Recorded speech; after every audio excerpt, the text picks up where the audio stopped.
പരിശുദ്ധ അമ്മയെ കൂട്ടുപിടിച്ചാൽ ഏറ്റവും വലിയ ഗുണം എന്നറിയാം, അമ്മ നമ്മളുടെ വിശുദ്ധി കാത്തു സൂക്ഷിക്കും. പാപ സാഹചര്യങ്ങൾ നമ്മളെ രക്ഷിക്കും. പാപത്തിൻ്റെ കുഴിയിൽ വീഴാതെ നമ്മയും നമ്മുടെ മക്കളെയും കുടുംബത്തെയും കാത്തോളും അമ്മയുടെ മധ്യസ്ഥം തേടുക.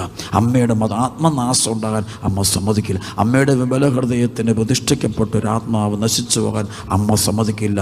അമ്മ എങ്ങനെയെങ്കിലും നിന്നെ മാരക പാപത്തിൻ്റെ കെണിയിൽ നിന്ന് മാരക പാപത്തിലൊക്കെ ആളുകൾ വീണു പോകുന്നുണ്ട്. കാരണം പരിശുദ്ധ അമ്മയോടുള്ള ഒരു ആത്മബന്ധമില്ല, വിശുദ്ധിയൊക്കെ നഷ്ടപ്പെട്ടു പോകുന്നു. നല്ല ഹൃദയം കൊണ്ട് അമ്മയോ പരിശുദ്ധ അമ്മയോട് ബന്ധം കുറവാണ്. അതുകൊണ്ട് പരിശുദ്ധ അമ്മയോട് ആരെല്ലാം ഐക്യപ്പെടുന്നുവോ അമ്മ അവരെ സംരക്ഷിക്കുക. അമ്മ ഈശോയുടെ തിരുമുഖം അവർക്ക് കാണിച്ചു കൊടുത്തിരിക്കും.